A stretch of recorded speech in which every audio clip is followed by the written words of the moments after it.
পৃথিবীর ইতিহাসে ভয়ঙ্কর 7টি মৃত্যুদণ্ড পদ্ধতি। চমকে উঠবেন যে কেউ। আধুনিক যুগে ফাঁসিতে ঝুলিয়ে মৃত্যুদণ্ড সব দেশেই পরিচালিত।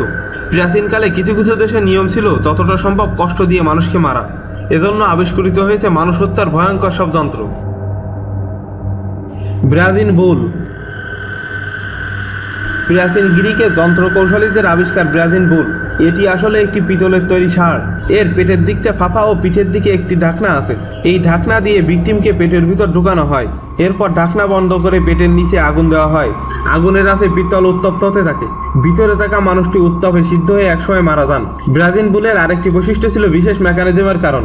ভিকটিমের আর্তনাদ বাইরে বেরোনোর সময় অনেকটা ষাঁড়ের আওয়াজে পরিণত হতো। প্রাচীন গ্রিসে খোলা ময়দানে ব্রাজিন বলে উৎসবমুখর পরিবেশে মানুষ মারা হতো। এই দিনে অতিথিরা ভিকটিমের আর্তনাদ শুনতে শুনতে ভোজ সভায় অংশ নিতেন। চামড়া ছিলে নেওয়া। প্রাচীন ইউরোপে কালো জাদুকর ও ডাইনিদের এভাবে সাজা দেওয়া হতো। পা থেকে শুরু করে আস্তে আস্তে পুরো শরীরের চামড়া ছিলে ফেলা হতো। প্রচণ্ড যন্ত্রণায় একসময় ভিকটিম মারা যেত।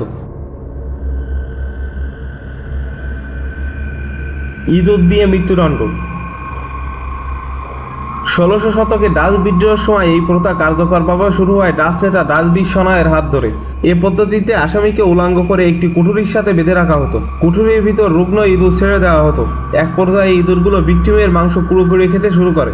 এক পর্যায়ে মাংস পছন্দ ধরে বা রক্তপাতে ভিকটিম মারা যেত। মারা যেতে 1 থেকে 2 সপ্তাহ সময় লাগতো। লিঞ্চি। মৃত্যুদণ্ড কার্যকরের ভয়াবহ পদ্ধতি হলো লিঞ্চি। প্রাচীন চীনে এই পদ্ধতিতে মানুষের মৃত্যুদণ্ড কার্যকর করা হতো। 1905 সালের পর এই পদ্ধতি নিষিদ্ধ হয়ে যায়। লিঞ্চি পদ্ধতিতে মৃত্যুদণ্ডপ্রাপ্ত আসামিকে দাঁড়ানো অবস্থায় একটি খুঁটির সাথে বেঁধে রাখা হতো। 2 হাত একসাথে করে মাথার উপর বাঁধা হতো। একইভাবে নিচে 2 পা বাঁধা হতো। এরপর একজন জল্লাদ ছুরি দিয়ে প্রথমে বাম স্তন, মহিলা ও পুরুষ সব ক্ষেত্রে একই। কিছুক্ষণ পর ডান স্তনও কেটে ফেলা হতো। কিছুক্ষণ পর হাতের বাহু ও উরুর মাংস কেটে দিত। যন্ত্রণা বাড়ানোর জন্য সময় নিয়ে কাটা হতো। এভাবে শরীরের বেশ কয়েকটা জায়গায় কাটা হলে রক্তক্ষরণের ফলে আসামি মারা যেত। এরপর লাশটিকে জনসাধারণের দেখার জন্য ঝুড়িতে করে ফেলে রাখা হতো। বাঁশ দিয়ে মৃত্যুদণ্ড। আশ্চর্য শোনালেও প্রাচীন এশিয়ায় বাঁশ দিয়ে মানুষের মৃত্যুদণ্ড দেওয়া হতো। পদ্ধতিটা সহজ কিন্তু ভয়ঙ্কর। বাঁশ খুব দ্রুত বাড়ে, দিনে প্রায় 1 ফুটের মতো বৃদ্ধি পায়। এই পদ্ধতিতে আসামি বা ভিকটিমকে বর্ধনশীল বাঁশের উপর বেঁধে রাখা হতো। বাঁশ বৃদ্ধি পেতে পেতে একসময় শরীর ভেদ করে ঢুকে যেত। রক্তপাতের কারণে একসময় ভিকটিম মারা যায়। দি র্যাক। প্রাচীন গ্রিসে এর ব্যবহার শুরু হয়েছিল। পরবর্তীতে নিগ্রহ দাস হত্যার কারণে ইউরোপেও এই প্রথা ছড়িয়ে পড়ে। দি র্যাক আসলে একটি কপিকল সিস্টেম। একটা টেবিলে প্রথমে ভিকটিমকে শোয়ানো হয়। এরপর হাত পা দড়ি দিয়ে বেঁধে দেওয়া হয়। এরপর দড়িকে একটি কপিকলের সাথে জুড়ে দেওয়া হয়। একজন জল্লাদ হাতলে চাপ দিলে দড়ি টান টান হতে থাকে। হাত ও পা টান টান হতে থাকে। ফলে একসময় লেগামেন্ট ও পিষি ছিঁড়ে যায়।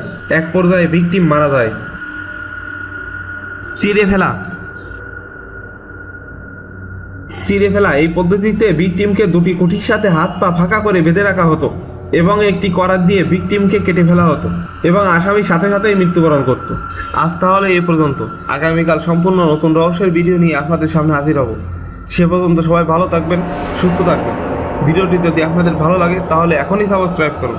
লাইক ও কমেন্ট করে জানিয়ে দিন আপনাদের পছন্দের কথা। সবাইকে ধন্যবাদ।